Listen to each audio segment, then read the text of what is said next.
넘치게 하시고 우리의 영혼을 잘되게 하시고 범사의 형통함과 강건함을 주시는 귀한 선물이 우리 가운데 지금 부어지고 있는 줄 믿습니다.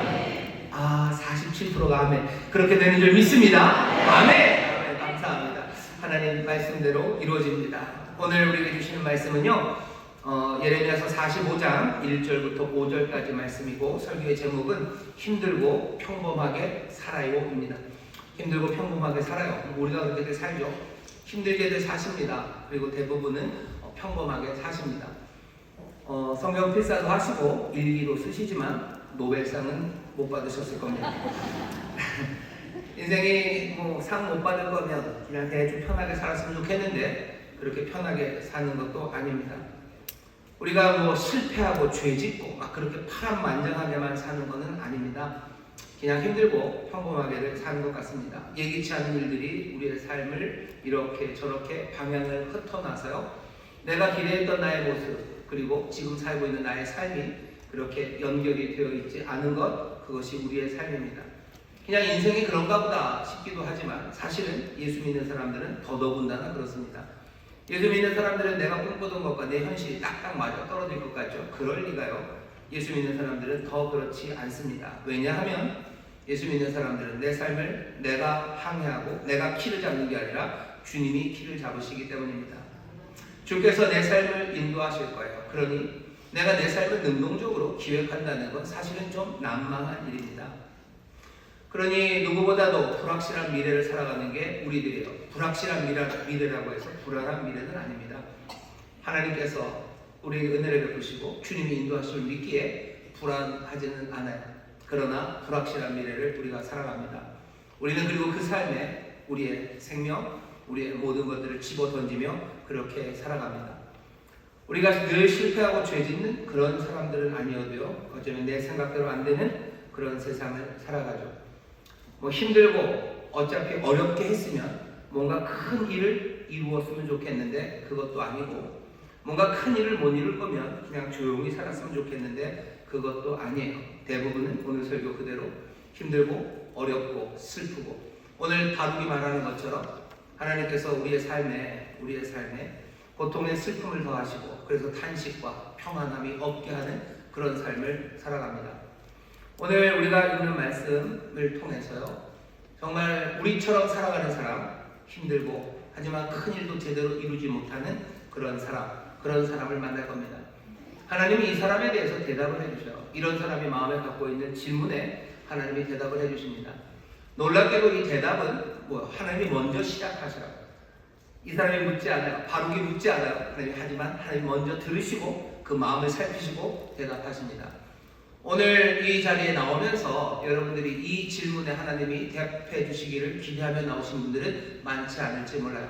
하지만 바룩에게 하나님이 먼저 그 질문을 끌어내시고 그리고 대답해 주신 것처럼 오늘 어쩌면 여러분들이 품었던 그리고 가지고 있던 가라앉았던, 왜 내 인생은 이렇게 힘들기만 하고 별다른 성취가 없을까라는 그 질문, 그 상황에 대해서 오늘 주님이 대답해 주십니다. 귀 기울여 들으시고 주께서 우리에게 하시는 말씀을 들을 수 있도록 성령님이 도와주실 줄 믿습니다. 오늘 우리가 만나는 사람 이름은 바룩입니다. 바둑이 아니고요, 바룩입니다. 바룩이라는 사람은 예레미야 여러 곳에 나와요. 하지만 예레미야 같은 사람은 아닙니다. 오늘 45장 1절을 보면 이렇게 되어 있죠. 유다 왕 요시야의 아들 여호야김 제4년에 네리야의 아들 바룩이 예레미야의 구전대로 이 모든 말을 책에 기록하니라. 예레미야가 말한 것들을요, 바룩이 다 책에 기록합니다. 예레미야가 얼마나 많이 말했냐면요, 23년입니다. 왜냐하면 예레미야가 처음 하나님의 영이 임해서 말씀을 전하기 시작한 게 요시야, 그 유명한 요시야 왕 13년이에요. 요시야 왕 13년이면 BC로 한 628년쯤 됩니다. 그러니 지금부터 거의 한 2650년 전, 요시야 왕 13년에 예레미야에게 하나님의 말씀이 임해요. 근데 오늘 우리가 읽은 본문은요, 그 요시야의 아들 여호야김 4년입니다. 이때는 BC 605년이에요. 그러니 23년입니다. 23년간 예레미야가 하나님의 말씀을 전합니다. 매일 말한 건 아닐 거예요. 하나님의 말씀이 임하고 예레미야는 그것을 23년을 전했어요. 그 모든 구절 입으로 전한 것을 바룩이 적어냅니다. 그게 오늘 앞에 1절이 설명하는 바예요. 상황은 그렇죠. 이 일을 하는 바룩은 누구냐면요, 어떤 사람이냐, 네리야의 아들이래요. 네리야의 아들이라고 그렇게 설명하는 걸 보면 네리야라는 바룩의 아버지는요, 사회적인 지위가 대단했던 사람 같습니다. 그냥 누구의 아들이에요. 그냥 누구라고 그러면 알만한 사람인 거죠. 네리야는 아마도 왕궁, 왕족과 관련되어 있는 사람일 거고요. 이 사람 굉장히 높은 지위를 가진 사람입니다. 네리야의 아들 바룩이에요.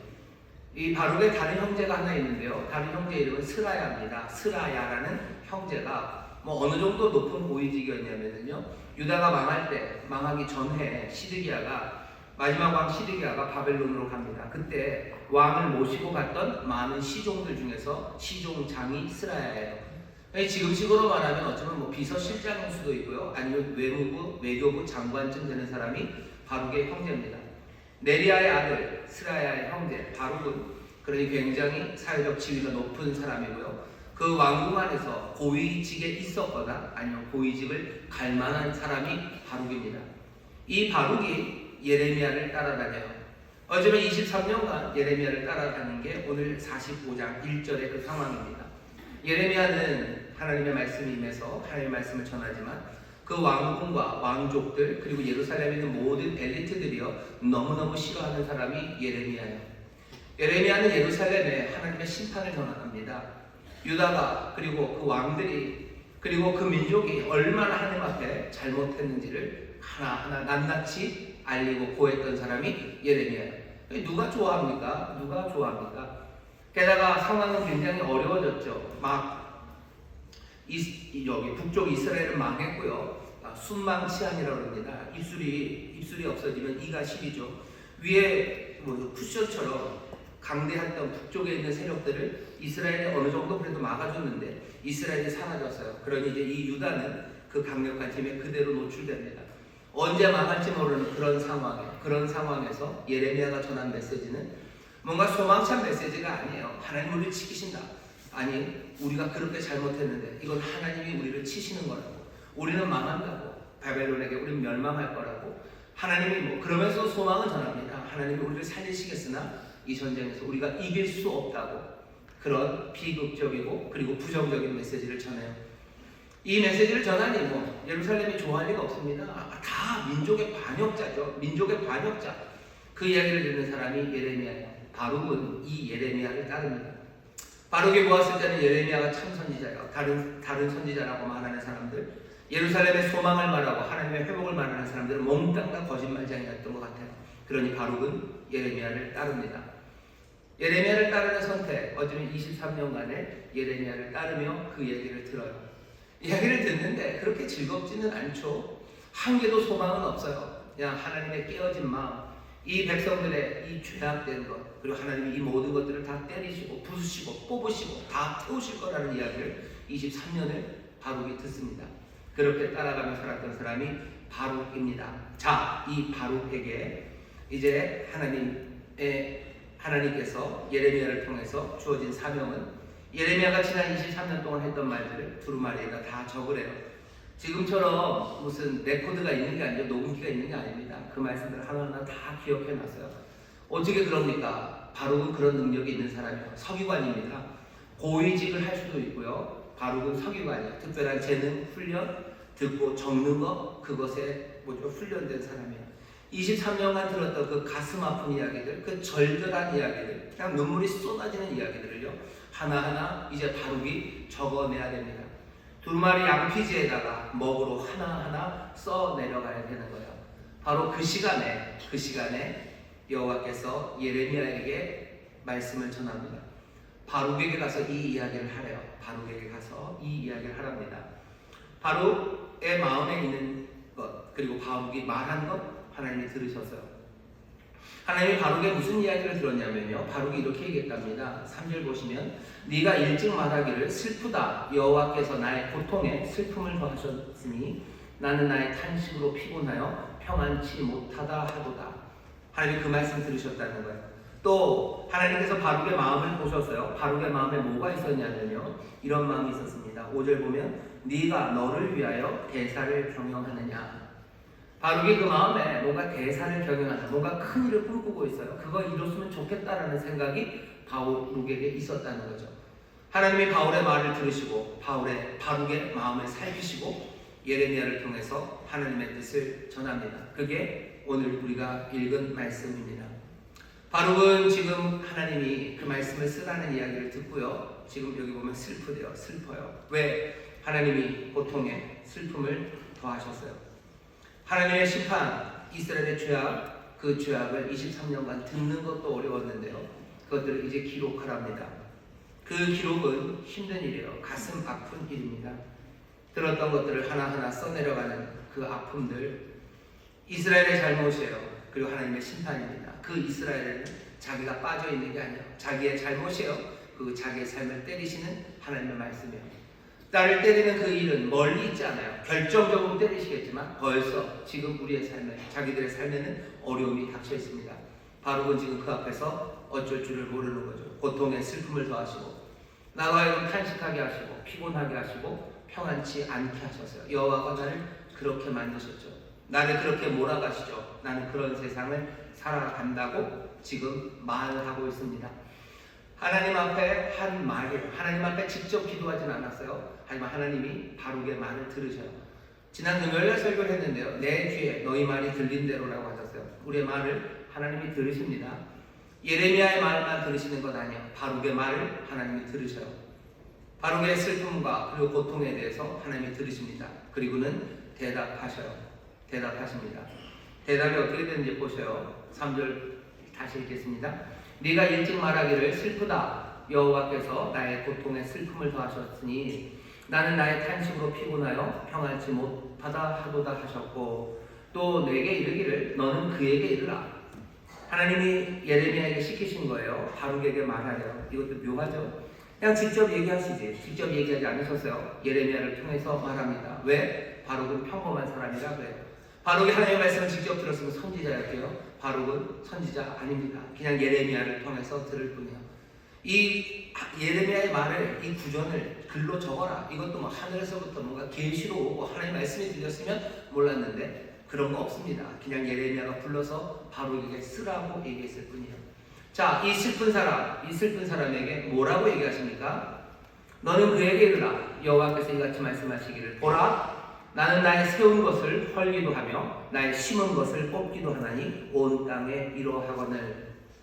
슬프고 아파하는 사람에게 하나님이 이 말을 전하랍니다. 슬프고 아파하는 사람에게 하나님이 하시는 말은 이 말씀이에요. 나는 세운 것을 헐기도 하고 내가 심은 것을 뽑기도 합니다. 어떻게 들리십니까? 하나님이 세우시기도 하고 헐기도 하시고 심기도 하고 뽑기도 하시고. 우리가 처음 듣게 되는 느낌은 뭐냐면 하나님이 주권적이시구나. 우리를 아프게 하고 우리에게 고통의 슬픔을 더하게 하시고 우리를 평안하지 못하게 하시는 것, 이건 하나님이 하시는 일이에요. 하나님이 하시는 일, 하나님이 주권적으로 하는 일, 그건 우리가 어쩔 수가 없구나 라고 생각할 수 있어요. 하지만 하나님이 지금 그렇게 얘기하시는 것만은 아닙니다. 세운 것을 허셔요. 심은 것을 뽑으십니다. 하나님의 주권은 분명해요. 하지만 하나님이 전하려고 하시는 것, 나는 주권의 하나님, 내 뜻대로 내 뜻을 이룬다 라는 얘기를 하시려는 건 아니죠. 그 밑에 깔려있는 건 하나님의 아픔입니다. 하나님은 지금 여기서 자신의 아픔을 얘기하고 계셔요. 하나님이 세우신 겁니다. 그걸 하나님이 허시는 거예요. 주권만 얘기하는 겁니까? 아니죠. 슬픔이죠. 가슴 아픔이죠. 하나님이 심으셨어요. 심은 걸 뽑습니다. 하나님이 주권이요. 내가 심었으니까 내가 뽑는데 네가 뭔 상관이냐 그런 거예요. 내가 너를 만들었으니 너에게 고통을 주고 슬픔을 주고 이게 무슨 상관이냐. 지금 그 말씀하시는 게 아니라 하나님은 자신의 아픔을 말하는 겁니다.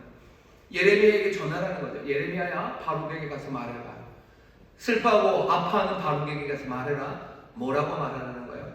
바룩이 슬퍼하고 아파하는 그 이유들, 그 모든 아픔들, 죄악들, 내 심판들, 네가 그것을 듣고 보고 적는 것으로만도 가슴 아프고 지금 힘들어하지만 그 일을 행하는 건 누구예요? 나예요. 나는 그 일을 행하는데 그 고통, 슬픔, 탄식, 그게 너만의 것이겠냐라고 말씀하시는 겁니다. 하나님이 지금 하시는 말씀은 그런 거예요. 하나님이 세우신 백성이에요. 하나님은 어떻게 세우셨습니까? 그냥 뭐 손가락 하나 탁 튕겨서 이 백성을 세우신 게 아니에요. 하나님이 이 백성을 세우실 때 어떻게 하셨어요? 세상을 만드실 때, 말씀 하나로 만드셨는지 모르겠지만 이 백성을 세우실 때는 하나님이 그렇게 하지 않으셨어요. 노예로 살아갔던 그 사람들의 신음을 들으시고 하나님께서 능력의 팔을 드시고 그들에게로 내려오셨어요. 이 사람들을 애굽에서 건져내시고 그 홍해를 건너게 하시고 광야 그곳을 어쩌면 찢고 복구하며 그 길을 함께 걸어오신 거예요. 하늘 보좌를 버리고 이 땅에 거하시면서 구름 기둥과 불 기둥으로 그들과 함께 하시고 그들의 손으로 만든 천막에 거하시며 이들을 인도하셨어요. 광야에서 40년을 먹으셨어요. 아침마다 먹이셨어요. 많은 반역과 많은 배신 가운데도 하나님이 참고 또 참으시고 다시 회복시키시며 이 광야를 지나게 하셨어요. 약속의 땅에 들이시고 그 모든 싸움 가운데 하나님이 함께 하셨어요. 뿐만 아닙니다. 거기서 엉망으로 살아가는 이들에게 하나님께서 다시 은혜를 베푸시고 용서하시고 회복하시고 그러시며 여기까지 오신 거예요. 하나님이 세우시고 하나님이 심으신 자기 백성입니다. 오래 참으시고 긍휼을 베푸셨던 분이에요. 왜 그러셨어요? 잊을 수 없는 사람들이에요. 잊을 수 없는 사람들이에요. 사랑하는 사람들입니다. 하나님이 이스라엘을 사랑하셔요. 내 백성이라고 말씀하실 때 그냥 증서 하나 띄워준 건 아니에요. 그냥 타이핑해가지고 뭐 복사해서 너희들 내 백성이다라고 증명서 내주신 건 아니에요. 하나님이 이스라엘을 사랑하셨어요. 이스라엘을 사랑하셨어요. 하나님이 사랑하셨어요. 한이 없는 은혜와 자비와 긍휼로 사랑하셔서 세우시고 심으신 백성이에요. 근데 뭐라고? 이제 내가 허물고 내가 뽑아야 되는 거예요.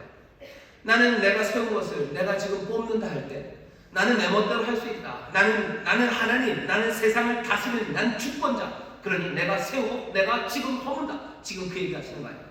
나는 내가 세운 것을 내가 헐기도 하고 내가 심은 것을 내가 지금 뽑아야 되는 하나님. 나는 지금 그런 일을 하고 있는 거예요. 하나님 고통스러우십니다. 자신의 고통, 자신의 아픔, 사랑하는 백성들을 때려야 되는 그 아픔을 지금 바룩에게 얘기해 주는 거예요. 우리가 고통받고 아픈 거 하나님이 한 개도 즐거워하지 않으셔요. 하나님은 심지어 악인이 아파하는 거, 악당이 아파하는 거 우리는 모르겠어요. 우리는 악당이 좀 아파했으면 좋겠죠.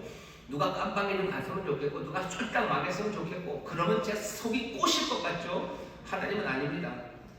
에스겔서 18장 22절 보면 이렇게 되어 있어요. 나 주 여호와가 말하노라. 내가 어찌 악인의 죽는 것을 조금이도 기뻐하랴. 그가 돌이켜 그 길에서 떠나서 사는 것을 어찌 기뻐하지 않냐겠느냐. 하나님은 악인이 죽는 것도 기뻐하지 않으셔요. 악인이 아파하는 거 기뻐하지 않으셔요. 자기의 백성들이 악을 행했다고 해서 그 사람들 넘어뜨리고 뽑아내는 거 하나님 한 개도 기뻐하지 않으십니다. 예레미야에게 심판을 명합니다. 하나님이 심판하실 거예요. 예루살렘을 초토화시키실 거예요. 하나님 기뻐하실 것 같으셔요? 천만에. 그 이야기를 들으면서 예레미야가 간이 녹는데요. 내가 심장이 녹고 내 눈물이 그냥 쏟아지고 하나님 어찌합니까 하고 울어요. 하나님은 왜 그러시는 거예요? 하나님은 그러면 씩 웃으시면서 때리셔요? 예레미야가 눈물 그렇게 철철 흘리는데 저런 것 가지고 그 정도? 나는 심기도 하고 나는 뽑기도 하고 나는 세우기도 하고 허물기도 하는데 내가 그걸 못할 것 같냐? 난 아무지도 않다. 하나님 그런 하나님 아니시오. 성전이 불탈 때 아이들이 돌에 패대기 쳐질 때 부녀자들이 강간당하기 시작할 때 사람들이 치욕적으로 그 바벨론으로 끌려갈 때 하나님 뭐라고 그러셔요? 이사야서 63장 9절입니다. 그들의 모든 환난에 동참하셨대요. 모든 환난에 동참했다는 건 그 환난에 그냥 뒤짐지고 따라가면서 보셨다는 얘기 아닙니다. 동참하셨대요. 같이 아파하셨다는 거예요. 어떻게 우리가 그거 확인합니까? 하나님이 그렇겠습니까? 하나님 인간의 죄, 그 아픔에 동참하십니까? 언제 우리가 하나님을 봤습니까? 하나님을 본 사람은 없어요. 하지만 그 아들, 육신이 되신 그 말씀이 이 땅에 오셔서 아버지가 어떤 분인지 보이셔요. 십자가 그 자리는 어디죠? 그 자리는 심판받는 자리예요. 심판받는 그 자리에 심판하시는 그분이 올라가셨어요. 그리고 찢기시고 비명 지르시고 그리고 헐떡거리시며 거기에 매달리셨어요. 하나님이 우리의 고난의 자리에 동참하지 않으신다면 아니면 아파하십니다. 엄청나게 아파하셔요. 내 인생이 힘들죠. 내 인생이 힘들죠. 하나님 뭐라고 지금 얘기하시는 거예요? 하나님 왜 내 고통에 슬픔을 더하셔서 나로 탄식하게 하시고 나로 지치게 하시고 나로 평안이 없게 하십니까? 라는 그 관계 이야기예요. 왜 23년간 이 일을 내가 감당하면서 내가 왜 아파야 됩니까? 내가 고의식으로 나갔으면 괜찮았을지도 모르는데 왜 이렇게 내가 아픕니까? 라는 그 바룩의 말에 하나님이 오셔서 대답하시는 거예요. 그냥 묻지도 않았어요. 대답해달라고 하지도 않았어요. 하지만 하나님은 오셔서 얘기하십니다. 왜? 어쩌면 바룩을 위해서, 그리고 오늘 우리를 위해서 오셔서 말씀하시는 거예요. 뭐라고? 너희들 아픈 가운데 내가 아프다고 말씀해요. 내가 아프다. 내가 아프다. 나도 아프다라고 말씀하시는 거예요. 나도 아프다. 십자가. 우리의 모든 고통에 동참하시는 것에 대한 분명한 증거의 그 자리. 그러니 우리가 뭐라고 얘기합니까? 십자가 그 앞에 나가서 내 모든 짐을 내려놔요. 내 모든 슬픔이 사라진 건 아닙니다. 십자가 앞에서 나도 우는 거죠. 십자가 앞에 나가서 배시시 사람들이 웃습니까? 아니요. 그렇지는 않아요. 내가 얻어맞을 때가 있어요. 엄마가 나를 때려서 막 웁니다. 울어요. 근데 이상하게 어느 날은요, 엄마가 막 울어요.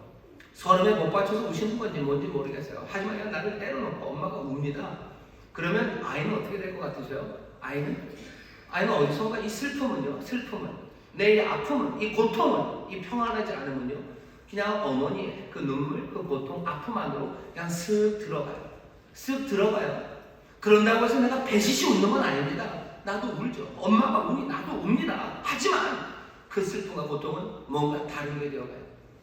오늘 하나님께서 우리 고통의 슬픔을 더하시고 우리의 삶을 힘들게 만드시는데, 오셔서 우리를 위로하셔서요, 깔깔 웃게 하셨으면 좋겠는데 바룩을 보니 그렇지 않습니다. 오셔서 하시는 말씀이에요. 나 심은 나는 뽑고 세운 내가 지금 허무는 거예요. 우리를 아프게 하실 때 하나님이 아프게 하신 거죠. 누가 아프게 했겠습니까? 누가 하나님의 사랑하심을 받는 자들을 아프게 합니까? 하나님 우리를 아프게 하셨어요. 하지만 하나님 뭐라고 얘기하시는 거예요? 나 아프다 라고 말씀하시는 거예요.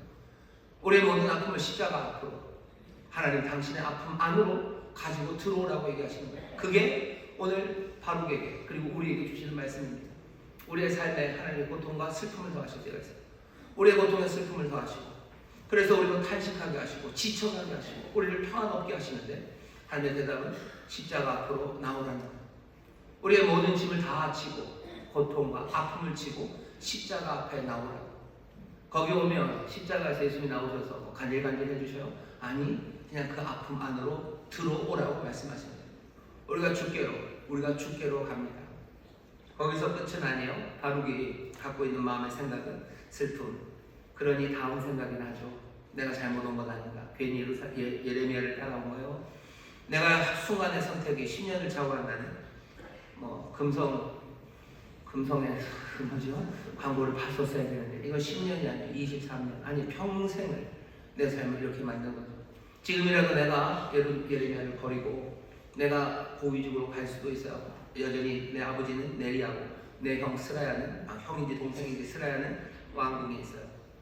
하지만 어찌할 바를 모르는 자신의 야망, 어쩌면 대사, 그것을 생각해 볼 수밖에 없죠. 슬픔은 많고 고통은 많고 다른 길은 있고 뭔가 훨씬 이거보다 굉장한 일을 난 할 수 있다는 생각, 그 생각이 바룩에게 있습니다. 하나님이 그것을 아셔요. 그리고 뭐라고 대답하십니까? 5절 보시면, 네가 너를 위하여 대사를 경영하느냐? 하나님의 대답은 그것을 경영하지 말라. 보라, 내가 모든 육체에 재앙을 내리리라. 그러나 너의 가는 모든 곳에서는 내가 너로 생명 얻기를 노량물 얻는 것 같게 하리라. 여호와의 말이라 하셨느니라. 5절의 대답은 뭡니까? 대답은 이런 식이죠. 바로 네가 너를 위해서 뭔가 큰 일을 하고 싶냐? 하나님의 대답입니다. 하나님의 대답을 내려, 그거 하지 말아라. 너무 간단하죠? 하지 말랍니다. 그런 야망을 가질 때가 아니래요. 지금은 심판할 때예요. 하나님 하시는 말씀입니다. 너의 생명을 보존해 줄 거래요. 살게는 해줄 거래요. 네가 가는 길에 네가 너를 살게 할 거다. 그게 답니다. 이게 위로가 되냐? 라고 물으시는 것 같아요. 이 정도면 됐냐? 라고 물으시는 것 같아요. 여기에 대해서 바룩의 대답은 없습니다. 하지만 말은 없어도 바룩이 하는 일을 보면 바룩은 이 말을 알아들은 것 같아요. 바룩은 이 말을 알아듣습니다. 나라가 멸망하는데 무슨 바룩이 다른 꿈을 꾸는 것, 그건 사실은 합당치 않죠. 인간의 반역과 하나님의 심판이 임박한 이 시대에 개인적인 야망, 내가 뭔가를 이루려는 것, 그것은 아무것도 아닌 것인 것처럼 보입니다.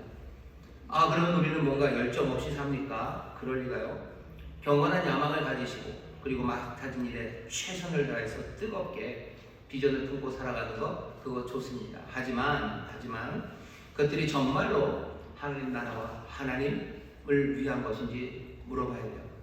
5절에 보면 그렇게 되죠. 하나님이 그렇게 물으십니다. 네가 너를 위하여 대사를 경영하느냐? 바로 너는 너를 위하여, 너를 위해서 야망, 너를 위한 야망, 그 야망이 있니? 하나님의 대답, 그거 하지 말아라 라고 말씀하시는 거예요. 우리에게 뭔가 야망 아니면 열정으로 또 쫓아갈 뭔가가 있는 건 중요해요. 하지만 그게 나를 위해서라면 하나님 하지 말랍니다. 그냥 아주 명확해요. 그냥 분명합니다. 여기 오늘 우리에게 주시는 말씀이에요. 여러분들 중에서도 저도 마찬가지입니다. 나를 위한 야망이 있으니까 하나님 그거 버리래요. 왜? 지금은 하나님의 나라가 임할 때예요. 하나님의 나라가 임하고 하나님의 뜻이 이루어지기를 우리는 기도하며 살아요. 예수님 그러시고 아버지의 뜻이 하늘에서 이루어진 것처럼 이 땅에서 이루어지기를 기도하래요. 그 기도 안에는 내 뜻을, 내 야망을 이루시라는 이야기는 1점도 없습니다. 산상순의 설교도 마찬가지예요. 그의 나라와 그의 의를 구하라고 얘기하셔. 구하라, 문을 두드려라, 찾아라. 거기에 우리는 네 야망을 구하라.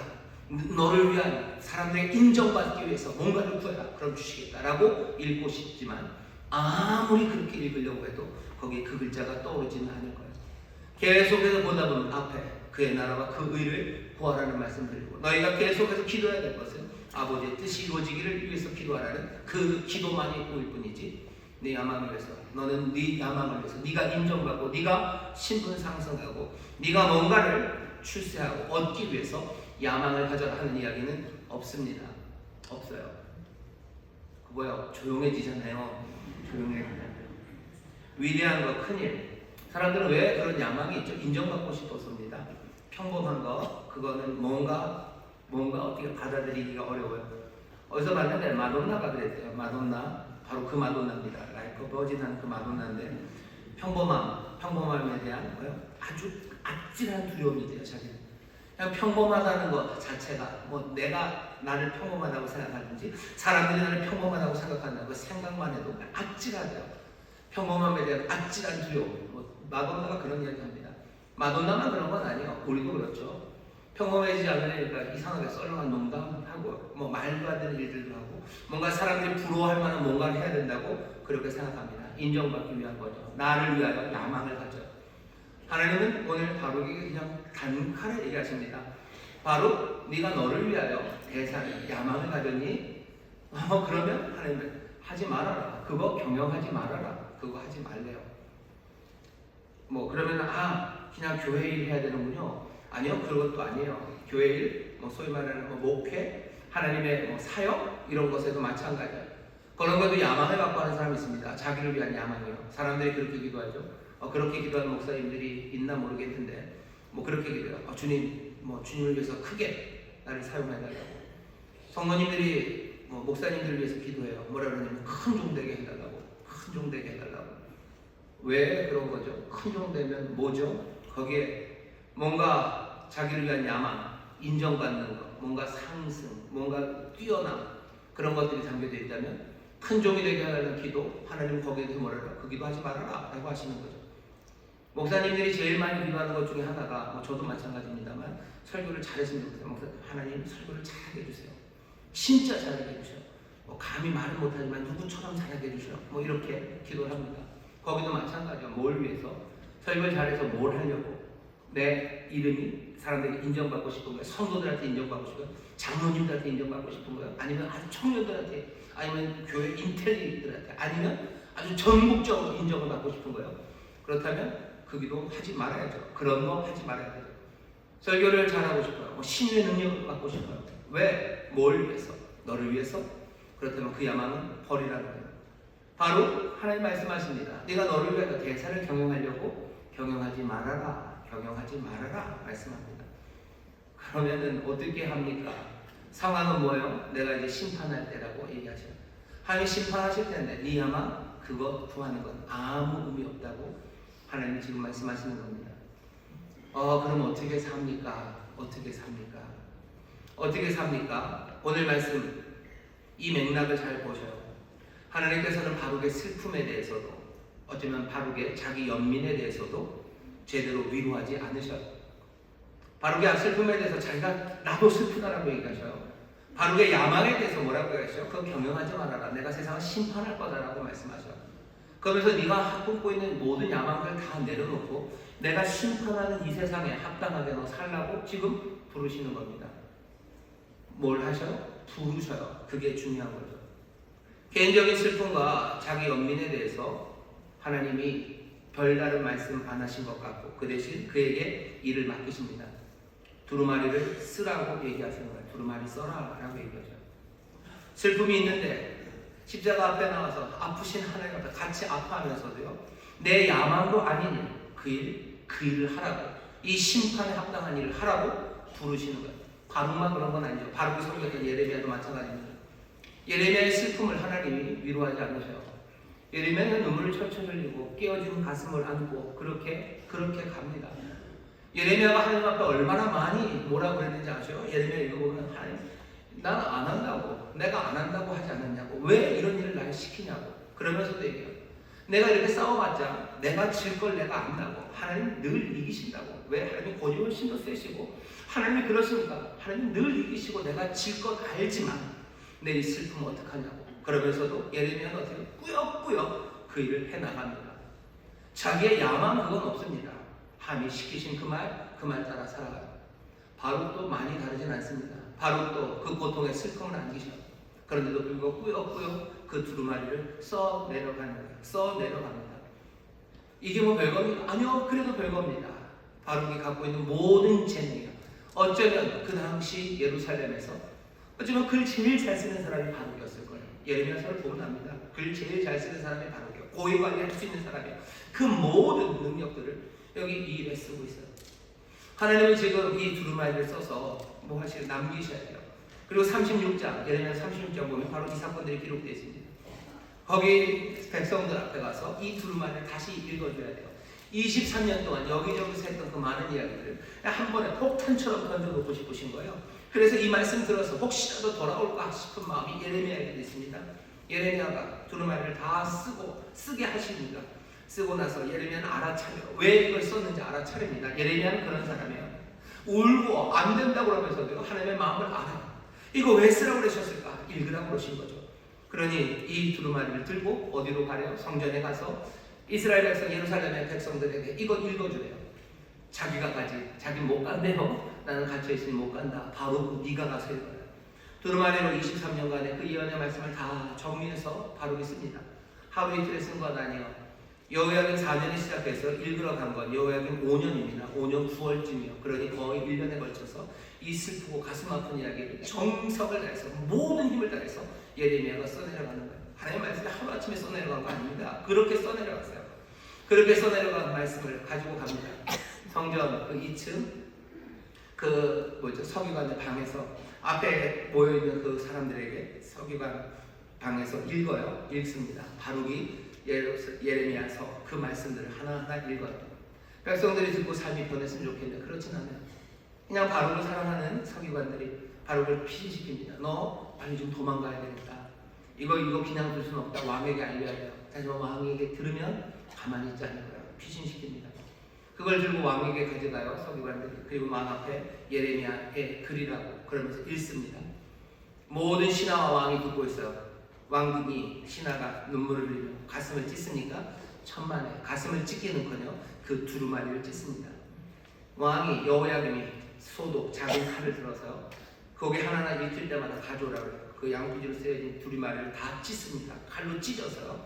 때는 9월 화로를 피워놨대요. 거기다 다 불태웁니다. 몽땅 다 불태우고 다음 명령은 뭐겠어요? 선지자 예레미야 서기관 바룩을 잡아오라는 도망갔죠. 하나님이 살리셨어요. 여기 있는 이 말씀입니다. 네가 갈 거다. 가는 길에 너 산다. 하나님이 약속해 주신 건 그거예요. 그냥 너 산다. 너는 갈 거고 나는 너를 살게 해줄게. 바룩은 그 말로 위로가 됐습니다. 그래요? 그러면 내가 갑니다. 읽어요. 그리고 도망갑니다. 책은 다 찢어졌어요. 예레미야 어떡하죠? 다시 써야죠. 다시 써야 돼요. 그럼 자기가 쓰지. 바룩을 또 부릅니다. 바룩 또 써라. 하나님이 바룩에게 지금 얘기해 주셨으면 바룩은 그래도 좀 마음이 뜨거웠을 텐데 하나님이 바룩에게 얘기하지 않으셔. 예레미야에게 얘기하고 예레미야는 바룩에게 또 얘기합니다. 바룩은 또 그 말씀을 다시 써요. 그 찢겨진 거의 1년에 걸쳐 썼던 그 말씀들을 다시 씁니다. 써 내려가면서 뭐가 좀 불어나기 시작해요. 왜? 그 일을 겪었으니 뭐 더 생각나는 게 있죠. 더 길어진 그 예레미야의 이야기를 쭉 써내려가요. 그게 바룩입니다. 하나님은 말씀을 써내려갈 사람이 필요했어요. 그 서기관의 재능, 그 고위직의 어쩌면 그 세련됨으로 그렇게 할 사람, 거기 가서 예레미야 대신 하나님 말씀을 읽을 사람, 그 사람 필요했어요. 나중에 바룩이 한 번 더 나오는 건요, 17년 후입니다. 예루살렘이 멸망하기 1년 전, 정말로 야비한 예레미야의 숙부가 예레미야에게 와서 땅을 물러달래요. 기업 물을 자, 내가 지금 어려운 상황인데 내가 어려워서 땅을 팔아야 되면 가장 가까운 친족이 사줘야 돼요. 이제 예루살렘이 멸망하기 1년 전입니다. 그러니까 다 알아요. 예루살렘 멸망한다는 걸. 그때쯤 누가 땅을 삽니까? 근데도 예레미야는 그 땅을 삽니다. 그 땅을 사요. 그 땅을 은 17세겔에 사고요. 그리고 바룩을 또 부릅니다. 이 증서, 매매 증서를 두 부를 만들래요. 예루살렘의 가장 위대했던 어쩌면 문필가, 서기관이 말도 안 되는 사기, 토지문서, 그 토지문서를 두 장을 또 잘 만들어요. 하나는 밀봉해서 토기에 넣고 하나는 열어놓고서 사람 앞에 읽고, 그 일을 바룩이 합니다. 하나님이 주신 모든 재능을 바룩은 몽땅 다 쓰고 있어요. 하지만 뭔가 대사와 야망을 이루는 데 쓰지는 않아요. 그냥 하나님의 심판의 일에, 하나님의 뜻이 이루어지는 그 일에 바룩은 그 일을 사용합니다. 평범한 삶이죠. 결국 예레미야와 함께 예루살렘 멸망되고 한 2, 3년 후에 애굽으로 끌려가요. 거기서 죽겠죠. 그게 끝입니다. 그곳에서 아마 우리가 읽은 예레미야서를 마지막 정리했을 겁니다. 그게 바룩의 삶이었어요. 오늘 우리가 바룩이라는 사람을 봅니다. 바룩이라는 사람에게 대답하시는 하나님의 대답을 듣습니다. 우리의 모든 불안과 우리의 모든 슬픔들, 우리의 모든 힘든 것들 하나님이 아셔. 그리고 거기에 대해서 대답하십니다. 뭐라고 대답하셔? 십자가 앞으로 갖고 나오라고 대답하셔. 나도 아프다. 우리의 아픔 가운데 하나님이 아프셔. 그것으로 내 모든 아픔이 다 눈 녹듯이 사라지는 건 아닙니다. 하지만 내 슬픔은 달라지는 거예요. 내 눈물은 달라지는 거죠. 그것들을 끌어안고 예레미야처럼, 바룩처럼 어쩌면 하나님이 맡기신 그 일을 향하여 한 걸음 한 걸음 갑니다. 내 야망 위해서가 아니라 하나님의 나라와 그 뜻을 위해서 임하시는 하나님의 그 나라에 합당하게 내 모든 재능과 내 모든 훈련을 사용하실 걸 기대하며 한 걸음 한 걸음 평범해도 그 길을 살아갑니다. 하나님은 위대한 삶도 필요해요. 하지만 바룩 같은 삶 필요합니다. 다니엘같이 놀라운 기적과 환상을 가득 보는 사람뿐만 아니라 여기 가진 모든 재능으로 슬픔을 안고 평범하게 그러나 가라고 하신 그 길을 걸어가는 사람들, 그 사람들 필요합니다. 힘들고도 어쩌면 평범하게 사는 삶, 그 삶이 오늘 이 바룩의 삶이고, 이 바룩의 삶을 하나님은 보시고 지키시고 인도하시고 하나님 사용하시는 거예요. 하나님이 사용하셔요. 하나님이 사용하신다는 건 뭐죠? 우리를 인정하시는 겁니다. 우리가 야망을 갖는 건 인정받기 위한 거예요. 근데 하나님은 우리의 슬픔 그리고 우리 어떤 평범한 가운데도 우리를 인정하시는 거예요. 우리를 대장부로 인정하시는 거예요. 슬픔을 가지고도 나올 거라고 믿으시는 거예요. 모든 재능과 능력을 가지고도 그 평범한 일에 가라고 하는 그 일에 나오실 것을, 나갈 것을 하나님이 인정하시는 거예요. 아들이니 가겠죠. 대장군이 그 일을 하겠죠. 세상은 우리를 향해 뭐라 할지 몰라도 슬픔 가득한 평범함으로 주를 따르는 사람들, 그들에게 오라고 하시는 하나님은 우리를 인정하시는 겁니다. 세상의 인정, 그건 중요하죠. 하나님이 우리를 인정하시니 힘들고도 평범한 삶으로 우리를 부르시는 거예요. 아니 힘들고 평범한 삶이어도 하나님이 우리를 부르시는 겁니다. 우리는 부름받은 사람이에요. 우리는 십자가 앞에서 내가 얻은 모든 제 놈으로 주를 따를 겁니다. 세상이 볼 때는 평범해 보이고 내 야망과는 다른 길일지 몰라요. 어차피 우리의 삶은 우리의 마음대로 가기는 틀렸어요. 우리의 인생의 끝날에서 우리의 모든 슬픔을 다 사라지게 하실 겁니다. 그날 계시록 21장에 보면 우리의 모든 눈물을 닦으시고 거기는 더 이상 곡하는 것이나 아프고하는 것, 애통하는 것 그것이 없는 날 그날을 주실 거예요. 하지만 그날 새하늘과 새 땅이 오는 그날까지 우리를 십자가 앞에서 우리의 슬픔을 주의 슬픔과 함께 끌어안고 정말로 주가 우리에게 맡기신 그 길이 나를 살린다 하시니 내가 살아있는 동안 내가 이 산자의 땅에 거하는 동안 내 모든 재능과 내 모든 훈련으로 하며 나를 위해서 나는 주님을 위해서 삽니다. 나를 위해서 사는 야망 그 모든 야망은 다 죄예요. 왜? 하나님의 나라는 임하고 하나님의 뜻이 이루어지기 때문입니다. 이 삶을 우리에게 주셨어요. 예수 그리스도, 우리 주님이 어떻게 사셨나 보시는데요. 주님이 이 땅에 사실 때 슬픔 그리고 눈물을 안고 사셨어요. 십자가 거기서 보이시죠? 그 아픔을 보이시죠? 고통에 슬픔을 더하시고 탄식하게 지치게 하시고 십자가에 무슨 평안이 있습니까? 평안 없는 그 길을 가졌어요. 예수님 그러면서도 어떻게 그 아픔과 힘든 가운데도 어쩌면 가장 평범한 삶이죠. 찬란한 야망 그런 거 이루신 것 없습니다. 로마에 태어나지 않으셨어요. 알렉산드리아에 태어나지 않으셨어요. 수많은 군대와 많은 사람들의 영광의 찬송 가운데 십자가 지러 가지 않으셨어요. 그냥 모두가 떠나고 눈물바다 그냥 저 인생의 불쌍해서 우는 여인들, 그 여인들 사이를 지나며 아주 평범하게 갈릴리의 청년 하나가 로마의 그 무렵에 짓밟힌 것처럼, 세상의 모든 거짓에 짓밟힌 것처럼 그렇게 평범하게 그곳을 가신 것 같아요. 하지만 살아있는 그 길 가는 동안에 아무것도 아닌 평범한 죽음처럼 보여지는 그 죽음의 길을 예수님 따라가셨습니다. 힘들고 평범하게 살아가는 그 삶이 어쩌면 예수님 닮아가는 삶이에요. 십자가 그 앞에 나가셔서 정말로 그 슬픔을 붙잡으시고 내게 주신 모든 것으로 하면 날 합당한 길, 내를 위한 야망 그거 말고 걸어가는 그 삶을 걸어가십시오. 하나님이 인정하시는 인정하심, 하나님이 우리를 향한 칭찬, 어쩌면 우리를 사랑하시는 정말로 끌어안으심과 환영하심이 우리 가운데 임해서 우리의 삶이 정말로 주 안에서 살아가는 삶이요, 하나님의 인정하시는 하나님의 자녀의 삶, 그런 복된 삶이 될 줄 믿습니다. 기도하겠습니다. 하나님 감사합니다. 평범하게 사는데 우리 대부분 아니겠습니까? 힘들고 어려운 게 우리의 삶 아니겠습니까? 주여, 주께서 정말로 힘들고 어렵고 슬프고 아버지의 삶에 야망 이루어지지 않는 이들에게 오늘 대답하시니 정말로 십자가 그 앞에서 아버지의 모든 슬픔을 함께 풀어놓게 하시고 주의 슬픔과 아픔을 끌어안게 하시고 주가 이루실 그 일을 위해서 내가 가진 모든 재능, 내가 가진 모든 훈련들을 하나님 그렇게 바치는 하나님의 사람들 되게 하여 주옵소서. 성령님이 인도하여 주옵시고 아버지 하나님 영광 받으시는 그 일 감당케 하여 주옵시며 아버지 그 믿음을 서로 격려하는 우리 모두가 되게 하여 주옵소서. 감사드리며 예수님 이름으로 기도하옵나이다. 아멘. 이제 통성으로 기도할 때 성령님 우리 십자가 앞으로 인도하여 주옵소서. 오늘 십자가 붙잡아 우리의 모든 슬픔을 주의 슬픔 안에 던져넣게 하시고 주여 내 삶에서 정말로 주를 따라 주의 영광을 위하여 하나님 나라를 위하여 온 힘을 다하는 하나님의 사람들 되게 해달라고 성령이 우리의 마음과 생각을 지키시라고 인도해달라고